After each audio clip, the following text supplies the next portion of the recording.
Recording in progress. Mes chers collègues, bonjour. Nous accueillons aujourd'hui Monsieur Patrick Roux, ancien champion du monde de judo et entraîneur de l'équipe de France de judo, auteur du livre, Le revers de nos médailles, des clubs au haut niveau, en finir avec les violences dans le sport. Monsieur Roux, je vous souhaite la bienvenue et vous remercie vivement de vous être rendu disponible pour cette audition.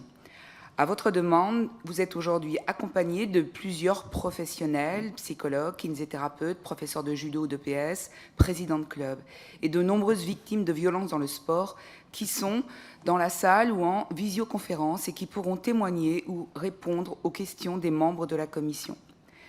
Comme vous le savez tous, l'Assemblée nationale a choisi de créer cette commission d'enquête à la suite de nombreuses révélations publiques relatives à des violences et discriminations dans le milieu du sport et à divers scandales judiciaires ayant trait à la gestion de certaines fédérations. Nous avons entamé les travaux de notre commission d'enquête sur l'identification des défaillances de fonctionnement au sein des fédérations françaises de sport, du monde sportif et des organismes de gouvernance du monde sportif le 20 juillet dernier. Nos travaux se déclinent donc autour de 3 axes: l'identification des violences physiques, sexuelles ou psychologiques dans le sport, l'identification des discriminations sexuelles et raciales dans le sport et l'identification des problématiques liées à la gouvernance financière des fédérations sportives et des organismes de gouvernance du monde sportif bénéficiant d'une délégation de service public. Dans votre livre, vous dénoncez notamment les violences physiques, le harcèlement ou encore les insultes que subissent les jeunes sportifs dans certains pôles d'entraînement de judo. En vous appuyant sur de très nombreux témoignages, vous décrivez les méthodes violentes utilisées dans les dojos sous prétexte de mener les espoirs du judo au sommet. Par ailleurs, les témoignages transmis par certaines personnes en visioconférence mettent également en évidence des problèmes de gouvernance au sein de la Fédération française de judo, de jiu-jitsu, de kendo, disciplines associées, comme au sein de certains clubs. Compte tenu du fait que vous êtes très nombreux à pouvoir témoigner aujourd'hui, je vous propose d'organiser cette audition autour de 5 thématiques, d'environ 30 minutes chacune. Le premier thème sera consacré à l'identification des victimes et les difficultés qu'elles rencontrent encore aujourd'hui. Après une courte introduction de M. Roux, j'invite donc les victimes en visioconférence à nous faire part de leurs témoignages. Le deuxième thème sera consacré à la clarification de la nature des faits et leurs conséquences post-traumatiques. Il s'agit de lever toute confusion entre des techniques d'entraînement parfois dures et des violences sur mineurs ou autres exactions inacceptables. Le troisième thème concernera le régime de l'omerta, qui a longtemps régné et qui demeure encore parfois pour comprendre ses éléments constitutifs, ses origines et son développement. Le quatrième thème évoquera les incohérences de certaines enquêtes administratives, les difficultés rencontrées dans le recueil de la parole des victimes et le respect de la confidentialité des échanges. Enfin, le dernier thème sera l'occasion d'apprécier si les récentes réformes au ministère des Sports, comme la création de la cellule Signal Sport, sont efficaces et ont permis ou non d'améliorer la situation.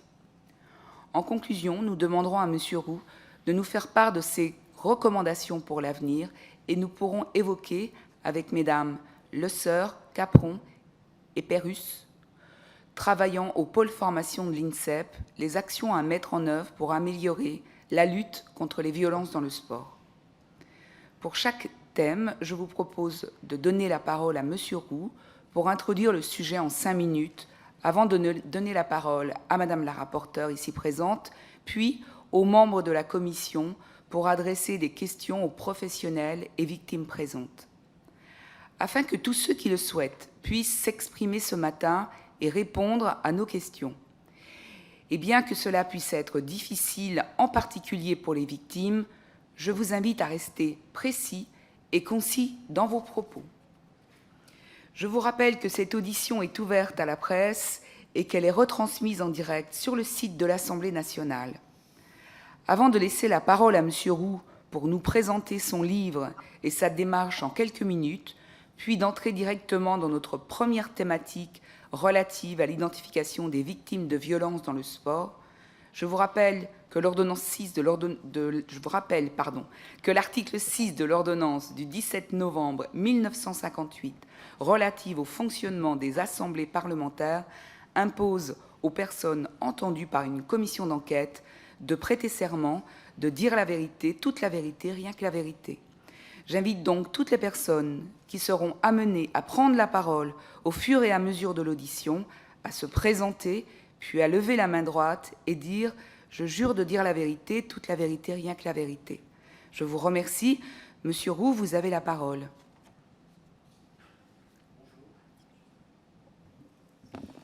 Bonjour. Madame la Présidente, je jure de dire la vérité, toute la vérité, rien que la vérité. Je vous remercie, Monsieur Roux. C'est à vous. Bien. Bonjour. Bonjour à tous les gens qui sont là ce matin et qui ont pris sur leur temps. Bonjour et merci aussi à tous les témoins, les victimes, les contributeurs qui sont en visio et qui nous accompagnent, à mes collègues de l'INSEP, bien évidemment. Avant de commencer, je voudrais me situer, vous dire en quelques mots comment j'en suis arrivé là. En fait, c'est complexe, mais je pense que mesdames Catherine Moyon-de-Bec, Isabelle de Mongeau et évidemment Sarah Abitbol sont passées à travers ces expériences et d'une manière bien plus intense que moi-même. Donc en réalité, si nous sommes là, c'est avant tout grâce à des gens comme elles. Je veux préciser que pour nous, il y a un avant janvier 2020 et un après janvier 2020. Quand le livre de Sarah Abitbol et les articles sont sortis, moi je travaillais encore à l'étranger. On était à la veille du Covid et j'étais en mission à l'étranger. Et en fait, c'est ce qui a tout redéclenché chez nous, c'est-à-dire que tout d'un coup, l'apparition de ces articles a fait que beaucoup de gens du judo ont réalisé que les mécanismes de ce qu'ils avaient vécu étaient tellement similaires, même si les détails des faits ne l'étaient pas forcément. Et donc, à partir de là, des premiers petits groupes de gens se sont rappelés et ont commencé à se dire, mais vous avez vu ce qu'il y a dans les journaux, ce que Sarah Abitbol raconte, c'est exactement ce que nous avons vécu. Les détails des violences, pas forcément. Parfois, pour nous, c'était plus du harcèlement et des violences physiques sur mineurs à l'époque. Mais par contre, le mécanisme de l'omerta, dès qu'ils ont voulu essayer de dire quelque chose là-dessus aux instances, ça se ressemblait tellement. Et alors, ce qu'il faut comprendre, c'est qu'à l'époque, tout le monde avait très peur. C'est-à-dire que les gens dont je parle aujourd'hui travaillent parfois dans la fonction publique, sont parfois éducateurs sportifs dans des clubs de judo. Certains professeurs d'éducation physique, certains travaillent dans la petite enfance. Et donc, en fait, d'une certaine manière, tout le monde se disait oula, on a envie de parler, mais si jamais la fédération le sait, on va avoir plus que de gros problèmes. On va se faire virer, on va être dans une situation très, très difficile. Et malgré ces craintes, ce petit groupe s'est étoffé, un petit peu comme un groupe citoyen au départ, on a appelé ça comme ça, et s'est développé. Mais très rapidement, c'est-à-dire que là, on est au début du printemps 2020, et en quelques semaines, on passe de 3-4 personnes à 10, puis 20, puis 30, puis 50. Alors j'essaie de raccourcir. On a, en l'espace de 2 ans et demi à peu près, eu des entretiens avec une cinquantaine de personnes. Ça représente à peu près 150 heures d'entretien. On a véhiculé vers la cellule Signal Sport plus de 30 signalements. Je pense qu'on est entre 30 et 40, je ne pourrais pas vous dire le chiffre exact. Et donc, quand ça a commencé à se savoir, on a eu droit à toutes sortes de réactions. Par exemple, avant novembre 2020, on a été accusé par des gens du judo de vouloir influencer les élections, par exemple. Voilà, c'était un des propos qui nous a été servi. Ensuite, on nous a dit, mais vous faites ça pour avoir une visibilité, en fait, pour qu'on parle de vous, ou pour régler des comptes. parce que vous avez été viré de la fédération, vous avez été invincé, donc vous êtes des revanchards en fait, en quelque sorte. Vous voulez régler des comptes. Aujourd'hui, les manipulations de communication contre nous sont un peu différentes. C'est-à-dire qu'on rentre dans une phase où on nous dit oui, en fait, c'était pas des violences, c'était des techniques dures d'entraînement. Et vous les avez réinterprétées, vous les surinterprétées. Mais alors, je vais vous raconter un petit peu en détail ce qu'on a dans les signalements quand même tout à l'heure. Et donc, ce que je voulais vous dire en premier, c'est que nous, c'est pas pour ça qu'on a fait tout ça. D'ailleurs, on est toujours là. Vous voyez, les élections, ça ne nous intéresse pas. Moi, on m'a dit aussi, c'est parce que tu veux un poste à la Fédé. Voilà. Moi, quand je suis revenu de ma mission à l'étranger, on m'a fait des appels du pied et je ne suis pas allé travailler à la Fédé. Voilà. Donc, ça, c'est pour planter un petit peu le contexte, si vous voulez. Et donc, eh bien, ce que je voudrais dire quand même, c'est que dans ces signalements, et même s'il faut bien sûr se garder de faire des amalgames, parce que tout le monde ne fait pas la même chose et il ne se passe pas les mêmes choses au même endroit. Mais nous avons des viols, des agressions sexuelles, des abus de mineurs, des violences sur mineurs, du harcèlement, des phénomènes d'emprise, bizutage, visionnement de films pornographiques en présence de mineurs, exhibition des parties génitales, jeux à caractère sexuel, et aussi des moqueries, surnoms, brimades, insultes, humiliations publiques, coups. Bon, voilà. Si vous voulez, en fait, la panoplie de l'horreur, elle est là, elle existe. Alors, bien évidemment, quand un agresseur présumé est pointé du doigt, il dit « mais moi, j'ai pas fait ça ». Et bien évidemment, il ne faut pas faire d'amalgame. Mais nous, si vous voulez, quand on met tous les signalements et tous les témoignages sur la table, on récolte tout ça. Et alors là, il y a une étrangeté, c'est que pour nous apparaissent des liens évidents entre toutes ces affaires. Et le premier lien, on en parlera tout à l'heure, c'est l'omerta. C'est justement des gens qui sont d'une manière ou d'une autre présents dans ces affaires. Présents parce qu'à un moment donné, c'est impossible qu'ils ne soient pas au courant. Et même certains sont envoyés par la fédération avant 2020, la FFJDA, sont envoyés en tant que conciliateurs sur ces affaires. Donc, moi, j'ai travaillé 16 ans à la fédération, je sais comment ça se passe. À partir du moment où on envoie un cadre national comme conciliateur dans une réunion, c'est absolument impossible que toute la hiérarchie ne soit pas mise au courant sur des choses comme ça. Ça n'existe pas. De la même manière qu'on ne peut pas nommer un cadre sur une mission nationale sans que toute la hiérarchie soit mise au courant. Donc, passé cette petite introduction, je voudrais dire encore une chose avant de rentrer dans le premier thème. Ce qui se passe ici, pour nous, c'est formidable et c'est très, très important. Donc, je veux vraiment remercier cette commission, Madame la Présidente et les députés qui ont pris l'initiative de la création de cette commission, parce que on est un peu plus de 30 personnes connectées en visio, je crois. J'avais envoyé à peu près 60 propositions aux gens qui ont signalé, contribué, etc. Je pense qu'il y a une quarantaine de personnes au moins qui ont répondu présent et qui ont dit qu'ils seraient là. Ce qu'il faut comprendre, c'est que nous n'avançons que grâce au courage et à la parole des victimes. Et personne ne veut les recevoir. Moi, je suis allé voir les instances et la fédération, y compris la nouvelle fédération pour le coup. Et je leur ai dit, mais écoutez, moi, mon dossier, je vous donne tout. Et la première chose que vous faites, vous venez d'être élu, vous prenez le taureau par les cornes et vous prenez l'initiative, vous invitez ces gens, vous écoutez ce qu'ils ont à vous dire, parce que ce sont des gens. Ce n'est pas des dossiers ou des signalements, ce sont des gens qui ont vécu quelque chose et ils ont quelque chose à vous dire. Eh bien, je ne m'explique pas pourquoi ça n'a pas été possible. Donc voilà, vous êtes les premiers à le faire et pour nous, c'est un moment.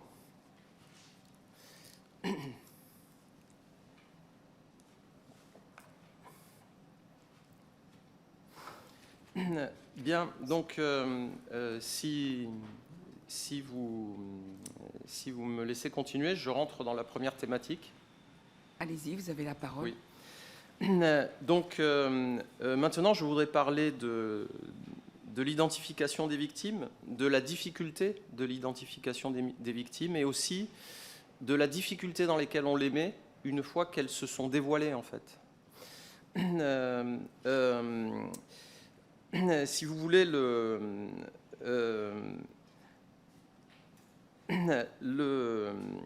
mécanisme est le suivant. Par le passé, quand une victime se dévoilait, en réalité, tout l'environnement sportif lui tombait dessus.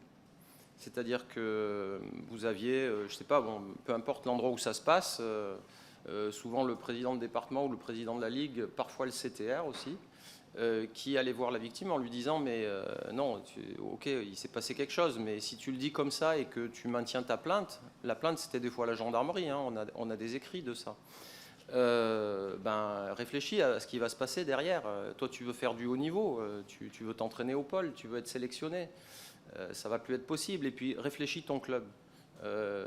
Il faut qu'ils passent leur grade. Le grade, c'est un jury de la fédération. Ça va mettre en difficulté tes camarades, etc. etc. Bref, les systèmes, si vous voulez, de coercition.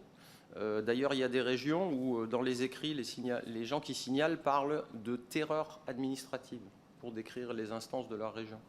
Et on a plusieurs témoins qui le décrivent comme ça. Donc souvent, ça marchait. C'est-à-dire que des gens qui avaient vécu des exactions, même des choses graves, ils ne témoignaient pas. Ou alors ils témoignaient et ils portaient plainte, ce qui est arrivé, hein, portaient plainte, mais ensuite retiraient leur plainte sous la pression des gens qui intervenaient pour aller à l'encontre de leur démarche. Donc ça, c'est une première phase. Et bien évidemment, ça crée un contexte. C'est-à-dire que vous vous retrouvez dans un environnement où, au bout de quelques années comme ça, ça devient une sorte de modus vivendi. Quand il y a un problème, avant même qu'il se passe quoi que ce soit, il y a des gens proches de la victime qui vont dire non, non, mais ne fais rien parce qu'on a déjà vécu ça, ça va se retourner contre toi et contre le club. Donc parfois même le professeur ou l'entraîneur de club, l'éducateur sportif qui veut accompagner la personne qui a subi, conseille à la personne de ne pas le faire finalement. Et dans d'autres circonstances, on en a aussi des témoignages écrits, il arrive aussi que, alors ça c'est peut-être plus les jeunes qui sont déjà dans les sports-études, ce qu'on appelle les pôles espoirs. On a des jeunes qui vivent des choses abominables, qui se font lyncher sur le tatami, par exemple, avec des choses où ça n'a plus rien à voir avec de l'entraînement, ni des techniques dures d'entraînement. Là, on a des kilomètres de ça. Et c'est le jeune lui-même, ou la jeune, qui dit à ses parents « Non, s'il vous plaît, ne portez pas plainte. » Parce que les parents, ils sont furax, hein, ils veulent y aller, ils veulent porter plainte, ils veulent déchirer tout le monde. Et c'est le jeune qui a 16 ans, ou je sais pas, qui dit à ses parents « Non, non, ne faites pas ça, parce que moi, c'est fini pour moi après, et j'ai encore envie d'essayer. » Voilà. Donc on a des scénarios, si vous voulez, comme ça, qui se répliquent de nombreuses fois. Et donc, j'en arrive à la situation que je veux décrire, et là, je pense qu'il faut interpeller tout le monde.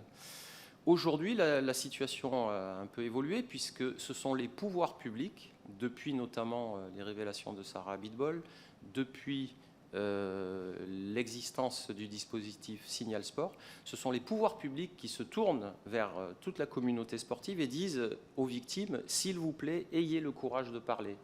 Si vous ne parlez pas, on ne peut pas avancer sur ces affaires, etc.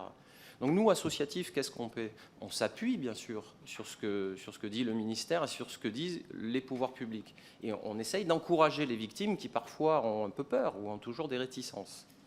Sauf que, à cause de l'omerta telle que je l'ai décrite, la plupart du temps, ce que nous signalent les gens sont des faits prescrits.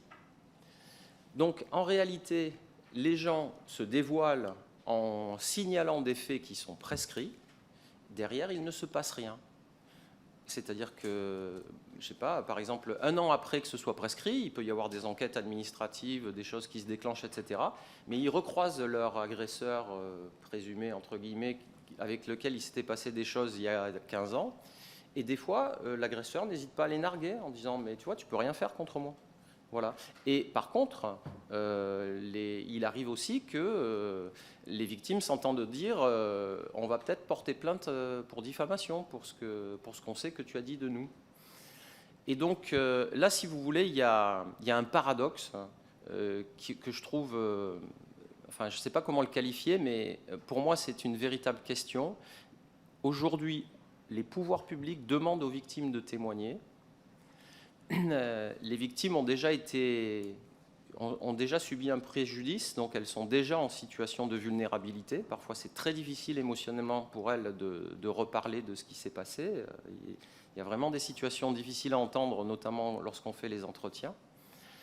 Ils prennent leur courage à deux mains, ils témoignent. Derrière ça, il ne se passe rien.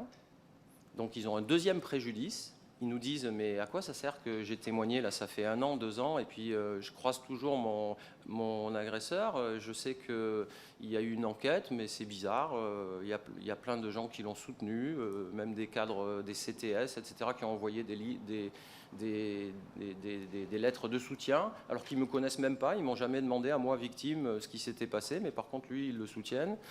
Et donc ensuite, le troisième préjudice, c'est quand finalement on dit, là pour le coup ça peut être une commission de discipline de la fédération, ça peut être qui déclare que finalement oui les faits sont bien prescrits. Et alors là on entend parfois de plus en plus des gens agresseurs présumés soutenus par certaines instances régionales dire on va peut-être attaquer la victime en diffamation. Donc là, on est sur un triple préjudice, si vous voulez. Et donc là, moi, je soulève ce point-là dans ce chapitre sur la difficulté d'identifier les victimes et la difficulté de leur situation, parce que je trouve que, même du point de vue, je ne sais pas comment dire, évidemment, on respecte la règle de la prescription, c'est bien évident, mais je pense que du point de vue de la justice, il y a un déséquilibre, il y a quelque chose qui ne fonctionne pas. Je ne vois pas comment on peut avancer si on ne trouve pas une solution pour décoincer et rééquilibrer cette situation-là. Voilà, je m'arrête là pour ce premier